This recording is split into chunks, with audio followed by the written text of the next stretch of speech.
You're listening to Melissa and Lori Love Literacy. In this series, we've been exploring parts of Scarborough's reading rope beyond phonics.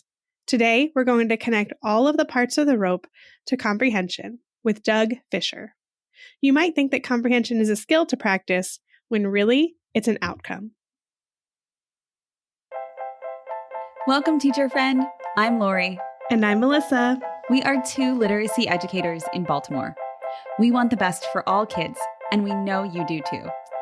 Our district recently adopted a new literacy curriculum, which meant a lot of change for everyone. Lori and I can't wait to keep learning about literacy with you today. Hi, everyone. Welcome to Melissa and Lori Love Literacy. Today, we are here with a legendary guest. Yeah, we're here with Doug Fisher today, who is a professor at San Diego State University, and I'm sure many of you know the author of, I don't know, 1 million books. Is it? Do you have a number, give him a Doug? lot of credit. Do you know how many books you've written?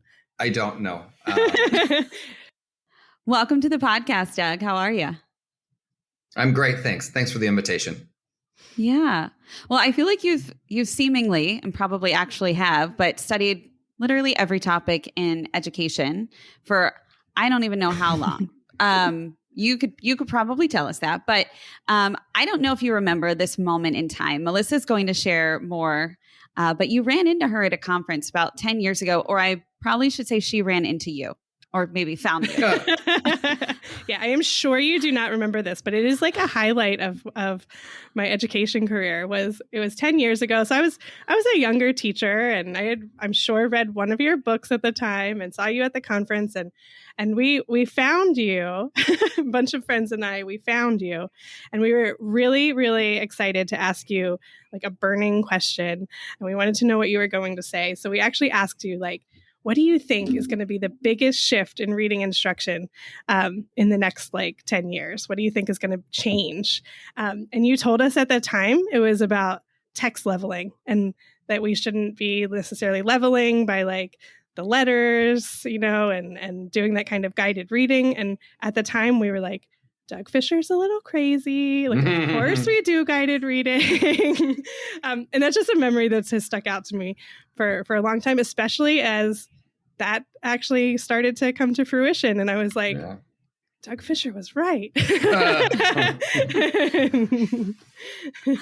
Sometimes, yes. Sometimes you have a lot of experience and you start to say, you know what? We gave this a try.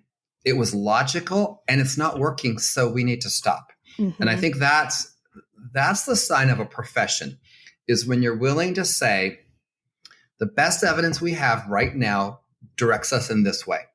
And as we acquire more evidence, we are responsible for making changes in our practice. And I think that's the hope as literacy professionals, and the hope that when we say things like science of reading, which is a phrase that's been around a long time, when we say that, we really mean it, that we mean we are taking knowledge and we're continuing to learn because we have a goal, a shared goal, that children across their lifespan learn to read, that every single brain is taught to read, this very complex, very nuanced process of I can read, I can make sense of the information in a text, and I can use it. I can do meaningful things with what I've read.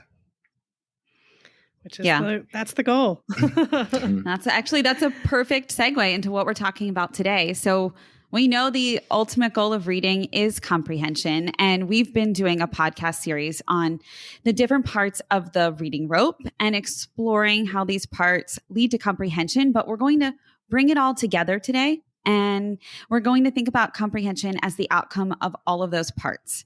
So I'd love to hear your thoughts on react to this, that comprehension is an outcome, not necessarily a skill to practice. What's your take? I think that's something that we kind of recognize these days, is that the goal is to understand, to do things. So I would even say my thinking has evolved a bit more than that, in saying the point of comprehension is not just comprehension. It's to do things that matter with the information you've gained. So we used to think of comprehension as like a strategy or a process. And I think we have multiple meanings to the word comprehension. And I'd like to push a little bit on whether you're 5 years old or 15 years old or 35 years old, when you read something and you understand it, what are you going to do with this? Is it, to talk to other people about it? Is to use it in an argument you have? Is it for entertainment? So what is it? What's the point of comprehension? What do we want to gain out of that? And I just saw another article in the Reading Teacher. David Pearson and colleagues wrote about how do we use the knowledge we've gained from text to do meaningful things. Nancy and I say, take action in the world. What do you want to do with this? And I've been saying that the point of reading is not passive consumerism. And I think that many of us were taught, that you read to consume. And I think that's only part of it. I think you also read to produce, whether that's writing or a partner conversation, or like I belong to book clubs. The reason I go to book clubs is I want to talk about what I'm reading with other people. And so if I don't understand it, if I don't make sense of it, I really can't go do the thing that I care about, which is to talk with the other people about what we read. I have my mother loves to read the news, but I think she only likes to read the news to tell her children about what's in the news. And she loves to tell us what's in the news. And at some point, like, yeah, Mom, I read that, or I actually don't care about that, whatever. But the point of consuming that information is to know things about the world today and to talk to her kids about the world today and the things that are going on in the world. Yeah, I totally resonate with that. I get obsessive about topics and then do like a deep dive into them. And it's just like, I don't know if it's endearing or not to everyone, but it's definitely fun.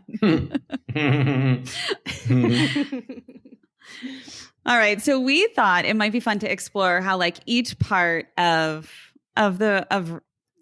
really leading up to comprehension connects to it and really impacts it. So I'm going to turn it over to Melissa to ask you the first question. So I think I want to come back to that idea of doing something with reading, but we'll come back to that at the end, or doing something with what you read and comprehended. Mm-hmm. But we're going to bring it back to the beginning first. So all summer we've had this series where we've been looking at how the science of reading is beyond just phonics, right? That there is research to support many different things that go into reading. But we do want to take a minute to talk about if the ultimate goal is, well, now you changed our ultimate goal. But if the step before your ultimate goal is comprehending what you've read, then let's go back to phonics and phonemic awareness. How does that set a stage? And why do we need to make sure that that is actually solid for students so that we get to that ultimate goal? So I guess I think about those foundational skills as serving the foundation that when your brain starts to move to automaticity with those, you free up the memory, the working memory, to do other things. So if I spend all my energy trying to ascribe and blend and blend through, that's where my energy is. And I can't get to the deeper understanding or meaning, and my fluency gets compromised, and I may not even know what the words mean. I am pretty good at reading in Spanish, but I don't always know what I'm reading. But I don't have a problem telling my friends what the words say because I understand the rules. Now, as without understanding the rules, I couldn't do anything. But I understand how it works, and I can read most anything in Spanish and say it correctly. But I don't always know what I'm reading because I also need vocabulary, concept knowledge. I need to read fast enough that I can remember what I just read. And I read really slowly in Spanish. And often I'm super happy when I counter a word that I know, because then I can read that faster or at sight. And I like the comment, the joke that's been made that all words aspire to be sight words when they grow up. And it's a fun one. I mean, that's how it is a fun one. I think that these are foundational skills. And the reason we called them foundational is we didn't call them optional. We call them foundational because you got to go through this process and automate them and get faster at them and recognize them. And we don't want to leave readers there, but it's not wise to jump ahead of it and say, oh, they don't need to know this. And here are the things we need to develop with students.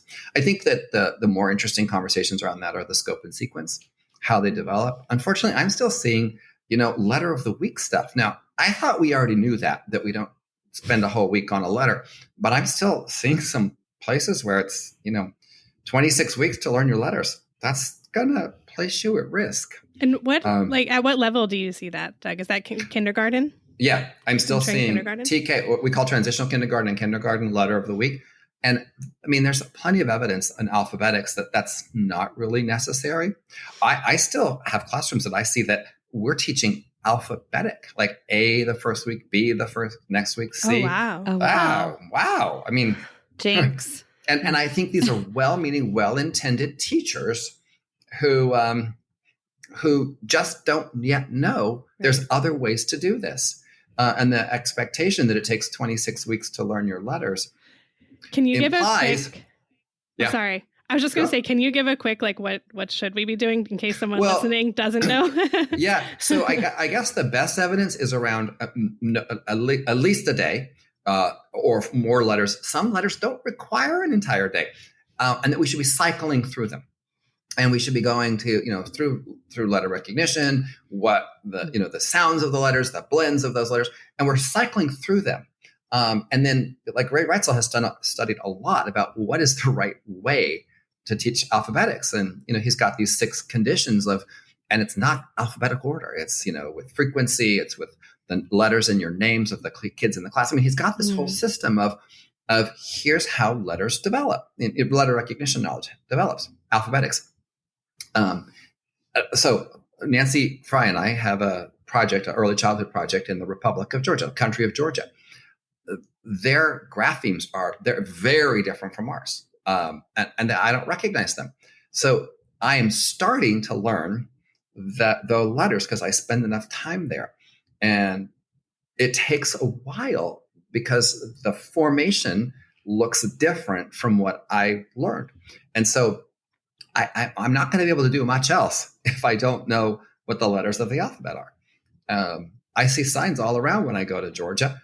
I can't read any of them because I don't know the letters yet.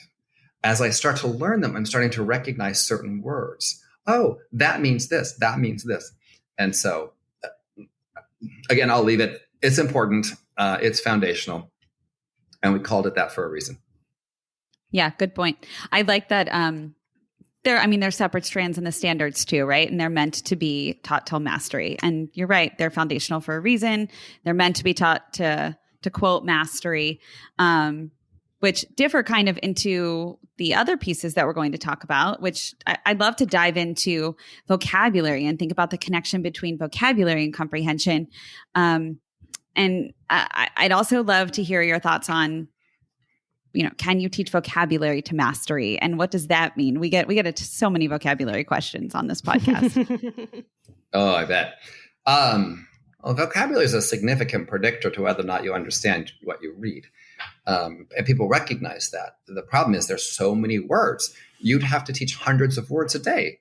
Right. Thankfully, some of the words we learn from listening to other people, talking to other people, and reading things, which we're lucky on that because our vocabulary grows. It depends on the kinds of words that students need and the words that we're teaching for them. I guess we're at the point of being able to say, we don't actually learn words in isolation. We learn concepts, and vocabulary are the labels for those concepts. I think that's probably why knowledge is so popular right now to talk about in the world of reading is, do you have enough knowledge to make sense of this? And what does the teacher need to do to build or activate that knowledge and the experiences you have? And the vocabulary becomes like, oh, here is the label for this concept. By the way, when you go that direction, you have a concept, here's a label for it. It's way easier to remember. It's way easier to then use. We have to have students producing language, whether that's in writing or in speaking. They need to produce the language and not just listen to the language. So having a teacher use a lot of academic vocabulary is helpful as an apprentice, but to get to learn it, you got to produce it yourself. And so there's a lot that goes on into like word solving strategies, direct instruction, and then getting students to use the words. Selecting words is super important. We tend to see some rare words and interesting, like unique words being taught rather than a balance of utility words and multiple meaning words, polysemous words. I was in a school, happened to be a school for students who are deaf, and they were looking at the word train. And the sign for train on a train track is different than the sign for train, like train your dog or train a dragon. And they were going back and forth with what does the word mean? If you don't have a concept for it, it doesn't actually matter what the label is because you don't understand it. So the teacher had to work on the concept of train, choo-choo train, versus train your body, train your dog, train your dragon, train for a marathon. And so they're playing with this word, and it's a fairly simple word, but it has these meanings to it that are impacting whether or not you understand what you read. The evidence suggests that students activate all known definitions of a word simultaneously, and then they use their knowledge, context, etc., to predict the meaning. So if you only know one meaning of the word train, your brain's probably going to use it, and it's not going to make any sense because why would we be talking about a train that has passengers on it when you're talking about a dog? It doesn't, we have to help students develop those more robust and depth of meaning of words. Yeah, that just reminded me of when I was in school and we had those vocabulary books and you just memorize, here's a list of 10 words, 20 words, you memorize the definition. I don't even know that I knew what I was just spitting back out the definition that I memorized. I probably had no concept of what those words actually meant. Some of them I may have, but others I just was trying to pass the test on Friday. Mm-hmm. My mom produces these random papers of my sister and I to this day. You think she'd run out by now, but she does. And she produced a couple months ago a thing where apparently I had to write my vocabulary words 25 times. And it is so obvious that I'm writing letter by letter, not the whole word. And because the handwriting changes, like all the T's are the same, right? But it's clear it's not a connected word. And so I'm going through a motion, probably useless, maybe for letter formation, but I was way older than that. But, there I am. And my mom produces this random piece of work. And she said, look at what I found. And because she does that every couple of weeks. And I really, I was allowed to do that. And, thankfully I learned to read. But, it probably didn't help my vocabulary at the time to write the word 25 times in letter at a time, all the T's in a row and whatever else is next. Yeah, definitely don't do that. Yeah, right. But again, a well-meaning, well-intended teacher who gave me practice. Right. But do you think that you would know it anymore if you had actually written out the whole word? Well, not help me with vocabulary, but sight recognition probably would have. There's a pattern of repeating it over and over again. I don't think I learned much from the way I did it. And that wasn't my teacher's fault. That's how I did the practice. So just a quick question so you mentioned, there's unlimited vocabulary words and that always, for me as a teacher, was a little bit daunting. Like, am I picking the right words to teach them? And and is it, I can't remember numbers, but I feel like I remember seeing at some point, like, I don't know how many, like 5,000 words a year or something like that, that kids need to learn. And I'm like, well, I don't have enough time to teach 5,000 words. Right. What do you say to teachers? Like, how do we even start to tackle this? So the studies on vocabulary knowledge volume are a bit dated, but I don't have any better sources. But the estimate's about 88,500 word families by the time you get to ninth grade. Wow. And so if you take 88,500 and divide by 9 years of school, 180 days, it's impossible. So thankfully, they show up at school with some vocabulary knowledge. They already know some things, probably higher levels of oral vocabulary than written vocabulary, print vocabulary. But they know stuff about the world, and they have concepts and labels for those concepts. Then a chunk of words we learn from our interactions with other people and with text. But there's certain kinds of words that we don't learn as well in those ways, and we probably need word solving strategies and then direct instruction on some words. So the way I think about this is, let's talk about text-based vocabulary.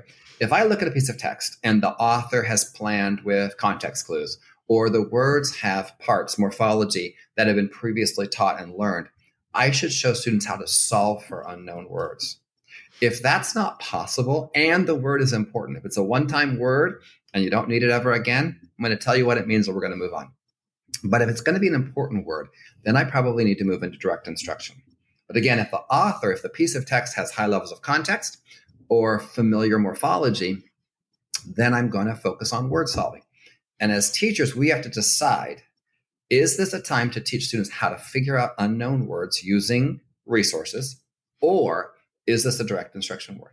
Or is this word not that important and I should just tell them what it means and move on? Because as you said, we're going to run out of time. That's such a good point. I mean, I always think about even when I'm reading to my 4-year-old, I'm like, I can't stop and tell him what all these words mean all the time. But we read books over and over. So sometimes we stop and talk about some things, and other times we just keep it moving. Yeah. Doug, you mentioned the idea of, using vocabulary words in oral language and everyday language. I'm wondering if we could explore that idea between comprehension and oral language and speaking, and then eventually head into writing. When we look at the oral language, there's an old quote James Britton said, "Reading and writing float on a sea of talk." And I think that we miss that, that listening comprehension is important. And if you look back, there have been studies about, your listening comprehension is essentially sets a ceiling for your reading comprehension. Okay, there's variations and some will argue with that, but your listening comprehension has to be strong enough. And when kids come to us early, their listening comprehension is way higher than their reading comprehension when they're 5 years old. And if we don't continue to stress their listening comprehension, are we building their world knowledge, their vocabulary knowledge, their speaking and listening vocabularies so that the reading starts to catch up? Now, when I say that, I want to be careful that we don't just make, the early years all oral, because print is super important. But I think there's times to read a more complex piece of text and discuss it and stretch some listening comprehension and then develop those skills. And as kids get older and older, that the listening comprehension and reading comprehension get closer and closer together. And then we need to be pushing that. I started thinking about when you get to 4th grade, and how do we push enough that the reading stays high?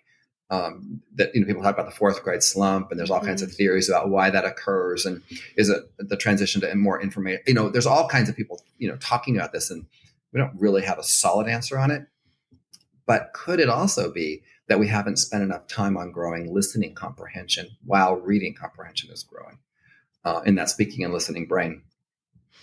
And it's not as simple as saying, I'm going to have you talk to your partner. It's active listening. It's processing and asking related questions and coming back around to it.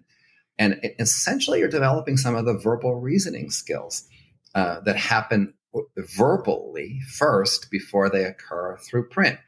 And some people talk about verbal reasoning includes inferencing and backwards and forwards inferencing and the ways in which the writers use figurative language and metaphorical kinds of things. So there's a lot that goes into that verbal reasoning.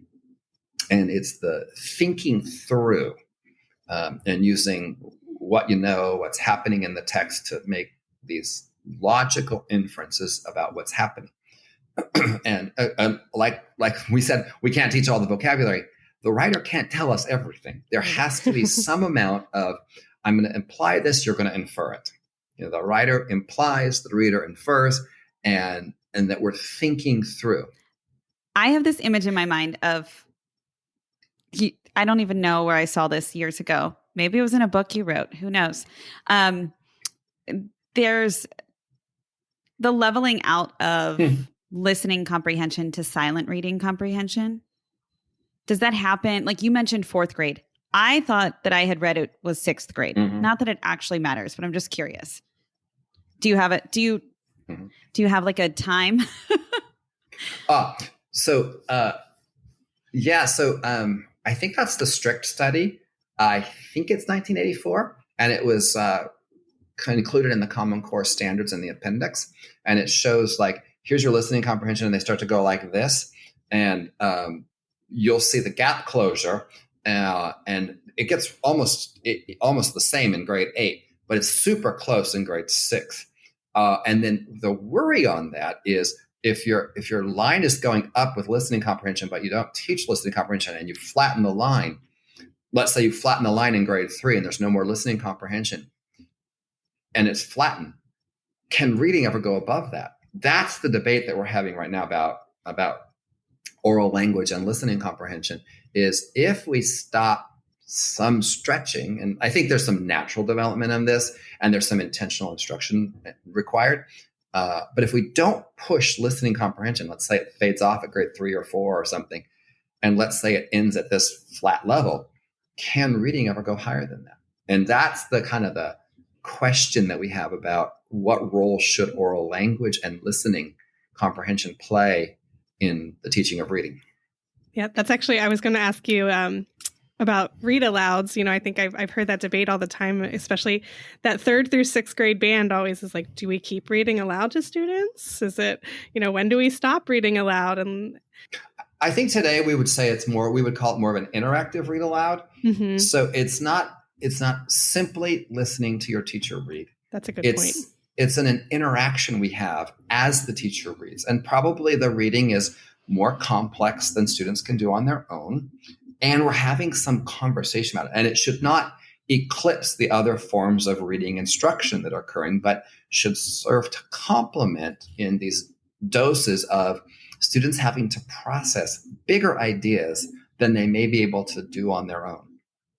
So I think more of an interactive read aloud would be where I would go with this right now, and trying to build that verbal reasoning. Like, I'm hearing this, I'm processing it. Here are the bigger things that my teacher wants us to talk about with my partner, with the whole class back and forth. So I think there's a role for it. I think there's a place for it. Here's my worry as you say this.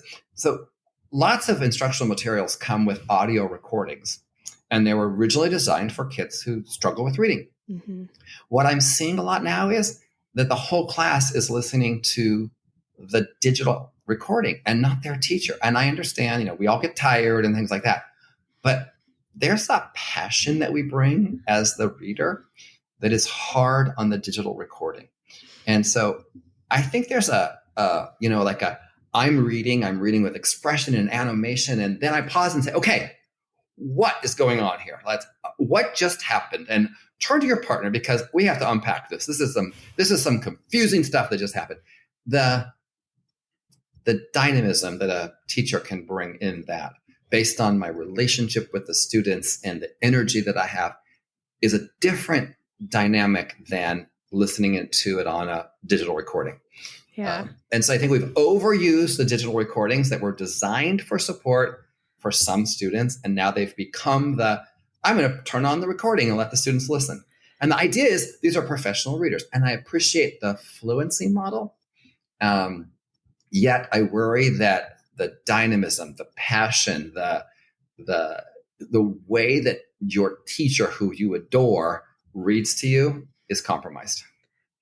I agree with that 100%. And I think too, it's such a small thing, but if you want to stop and ask a question, because, as you're reading, you're like, oh, what does this word mean? Let's talk about it. It's just so unnatural to go like, wait, we have to pause. Yeah. Right.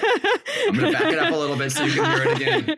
Yeah. It's just so much more natural when you're just having a conversation as the teacher. Yeah. Yep. Oh my gosh. Yeah. I have such fond memories of reading aloud to students and having that. Yeah, with the class.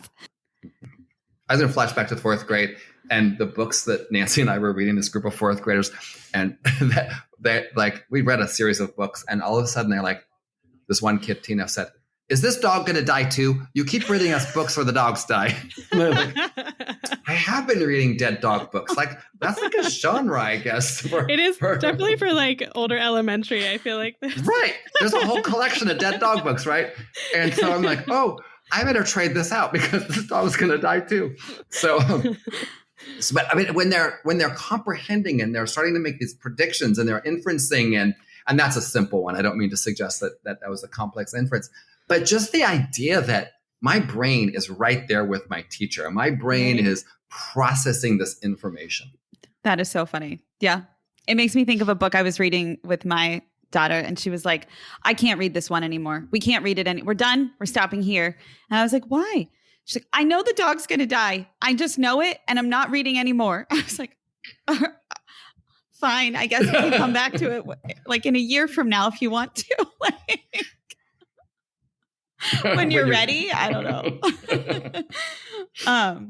Yep. Yeah. So let's dive in. Let's shift from, I think like a lot about the oral language as, talking about what you're reading as, like a rehearsal for writing.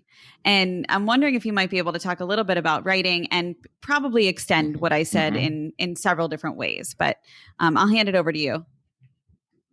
Yeah.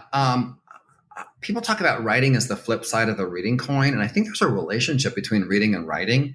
My colleagues, Steve Graham and Karen Harris and others have talked about are we devoting enough time to teaching writing versus assigning writing? And when we're really teaching writing, teaching composing and encoding, it's reinforcing the reading skills that our students do. Writing is helpful in, looking at data formatively. It's diagnostic. If I look at what my students are encoding, spelling, it helps me know what patterns they have under control and what they don't have under control. And what's the temporary spellings that they're having that tell me they're not understanding certain patterns. And they're probably going to have a struggle with them when they end up reading them. But the writing, writing is thinking. When you are writing, you can't do anything else but think. And so when we're seeing students writing, we're seeing their thinking. So writing in response to what you're reading, writing from sources, writing about what you're reading, writing about your own thinking, all of that is helpful. And it helps us think about how, and virtually every writer can read, but not every reader can write.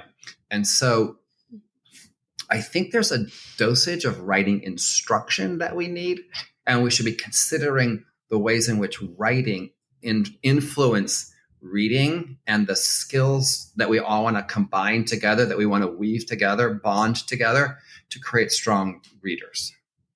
I have a really random question, but when I was student teaching, they actually had a reading teacher and then a writing teacher, and kids would go from one to the next. And as I've gotten older, I've just been like, that just seems kind of silly to me. Yeah. What are your thoughts? Yeah. I worked at a high school that had that they had decided to divide reading and writing. And so there was not a lot of connection in the writing class to what we were reading. So as the person doing literature and reading, I was still having them write, because how will I know if they're understanding? So I don't know what the writing teacher was having them do. I think we should be very careful about that. I would rather have double the time with my students and be reading and writing. Mm-hmm. But I think we would separate. That's exactly what we said this morning, we were just talking about this. We had that conversation this morning. But we don't devote enough time to writing, and that's probably why schools have divided it, is because they can ensure the students are actually getting some writing instruction. Mm-hmm. Because we all know reading. I could teach reading for the entire school day. I know there are other things that are super important. They have to learn mathematical thinking. They have to learn content. I mean, there's evidence that's starting to say we should have more content learning, like science and social studies, to improve reading scores. Mm-hmm. In fact, the study that just came out a couple of weeks ago. Because content knowledge makes a difference, and background knowledge or knowledge in general makes a difference in reading. So I do think that more systematic in terms of writing instruction is going to be useful. We've got evidence on things like interactive writing across the grade levels, where you share the pen and you compose together, and they get to see the speech to print connection. The teacher is talking, spelling patterns, organization, capitalization, space, whatever it is that they're working on as a class. And I taught ninth graders interactive writing, and they shared the pen and they came up to the dry erase board and we composed sentences together so they could see how their ideas could get translated into print. I love the idea of interactive writing. I do too. Makes me want to do it with some students.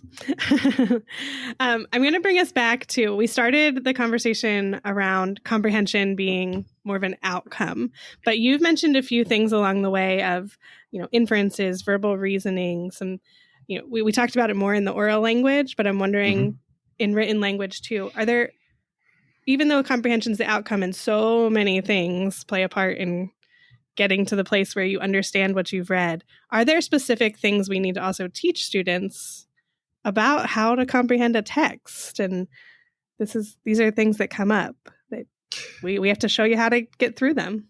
Yeah. And I think there's evidence on comprehension strategy instruction. Although it's not we go through these phases in reading about like what we pay attention to. And we got way too deeply into, these strategies that work kinds of like, this is the comprehension. You cannot predict your way through a text you cannot read. It doesn't, you can't do that. However, when those other forces have mobilized, you probably are creating images in your mind. You're probably monitoring whether or not you're understanding what you're reading. You're probably synthesizing or summarizing information as you read so you can remember things. And those are things we can practice. And there's evidence that we can teach students to do this and improve their ability to have strategies for comprehension. The question is, for what purpose? To what end? Why would I want to do this? And motivation, engagement, all those things. Like, what's the reason that I'm reading this? What am I going to do with it?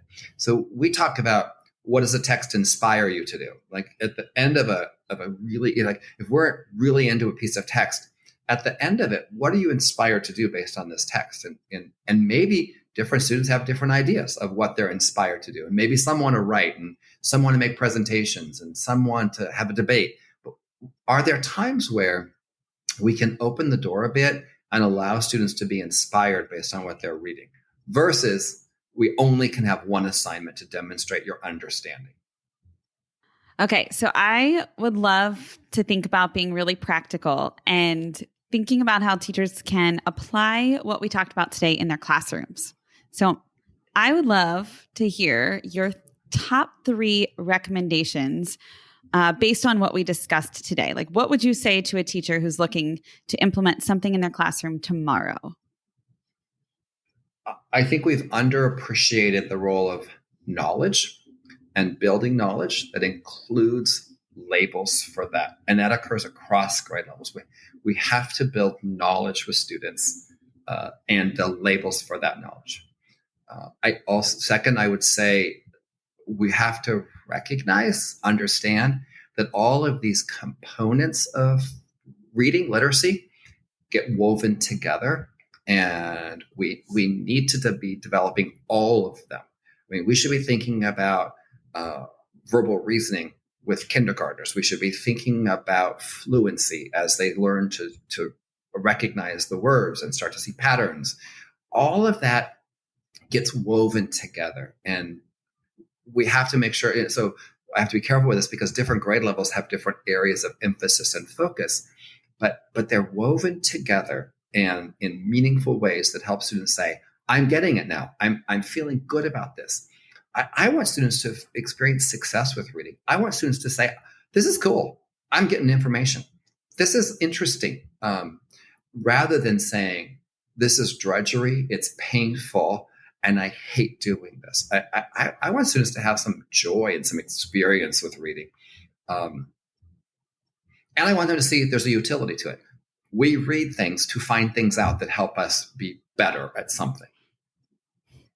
And then third, I probably would say we have to figure out what we mean by comprehension, and is the goal of comprehension really comprehension? Can we get to the point where students do meaningful things they care about with what they've read? I love that you pushed us to a next step because we started with comprehension as the goal. So I really appreciate that you pushed our thinking on that today. Of course. So we'd love to ask you 4 rapid fire questions about some things that you love. Okay. You just share the first thing that comes to your mind. No pressure. Are you ready? Oh, yeah. Oh, my. No pressure. Yeah, I'm ready. Okay. I have the first question. What do you love to read? Right. I still love to read adolescent fiction. I think the world of adolescence is so cool and interesting, too. And what they're reading, and it, because it reflects our society, and because the adolescent fiction literature changes so much year to year. I agree. I haven't read a lot in a while, though. I need to see what's popular now. All right, what do you love to watch? What do I love to watch? I like longer movies. I'm not that great. I'm not that great in series because I get bored in a series. Like I have to watch 9 episodes of it. So I would prefer to watch a longer movie. And I do like to know what's current in the world of movies because my friends and family all talk about movies. So I like to go to movies and I like to see longer. I'd rather spend 2 hours or 2.5 hours watching something and not parse it apart into like 40 minutes here, 40 minutes here, 40 minutes here. So funny. I'm the exact opposite. Oh, yeah? I don't know why, but I can't sit through a movie, but I could sit through like episode after episode after episode. Binge watching. Yeah. It doesn't make any sense to me. I know. I was thinking the same thing. I'm like, I love that it's the total opposite of how I approach it. All right. Next question. What do you love to listen to? Oh, I'm still into 80s alternative music. I really like 80s alternative, but if you're in my car, it would be the Sirius Radio Channel 2, whatever's current, because I want to know what the current songs are that that like my students are talking about, that people in the world are talking about. So I don't want to be left behind. So when you go to like the club, you know exactly what to do. You're like, I got these songs, I can dance, I can right. sing. Yes, exactly. Totally. Yep. You got it. All right, our last question is, why do you do what you love for education? I just love watching the learning process. I love watching whatever age they are. I've taught so many different grade levels up through college. Learning is so cool. It's so much fun. And I think I was socialized as a kid that you want to do something that matters in the world. You want to do something that you help other people. And I came from a library assistant. My mother was the assistant in the library at my elementary school. And so when I got in trouble, which did happen more often than I'd like to admit, I got sent to the library to my mom. I didn't get sent to the principal. And my mom was busy working as the assistant in the library, and she'd say, go get a book and read in the corner. And so I think a huge part of why literacy made a difference for me is because it was safe. It was when I was in trouble. It was with my mom. And so it was natural to move into helping other people, young people, learn to care about reading and the worlds that they can visit because of their reading. I feel like what I'm taking away from this podcast is that we should meet your mom. Oh, yes, you should. She sounds like a wonderful person. She's a very fun, very happy person who really loves life. Yes. She can just give us the news breakdown. Doug's mom on a future episode. Yeah, that's right. Exactly. Oh, well, thank you so much. I was just going to ask if there was anything you wanted to share with the audience, if there's a new book coming out or anything that you wanted to make sure they check out. I would say this. I think we're not taking enough credit for what we do. We tend to, as teachers, give credit to everyone else. And yeah, families are important. Our colleagues are important. But you know what? We're having an impact on our learners. And I wish we'd take a little credit for it because we're working really hard and we're doing great things. I know the media is beating us up. Sometimes families are beating us up. Sometimes families are loving us and appreciating us. But it's a hard job. And it didn't get any easier in the last 2 years. And we need to take some credit because we are making a difference. We are seeing progress with our students, and they desperately need us. All right. Well, thank you so much for coming on our show today and sharing all of this amazing information. We really appreciate your time. Oh, thank you. And everything that you do. We really appreciate it. Thank you. Enjoyed the conversation with the two of you. I look forward to seeing you again at an upcoming one of our events where we all get together and we get to talk about the amazing world of teaching reading. Absolutely. Thanks for listening, literacy lovers. To stay connected with us, sign up for our email list at literacypodcast.com. And to keep learning together, join the Melissa and Lori Love Literacy Podcast Facebook group, and be sure to follow us on Instagram and Twitter. If this episode resonated with you, take a moment to share with a teacher friend, or leave us a 5-star rating and review on Apple Podcasts. Just a quick reminder that the views and opinions expressed by the hosts and guests of the Melissa and Lori Love Literacy podcast are not necessarily the opinions of Great Minds PBC or its employees. We appreciate you so much, and we're so glad you're here to learn with us.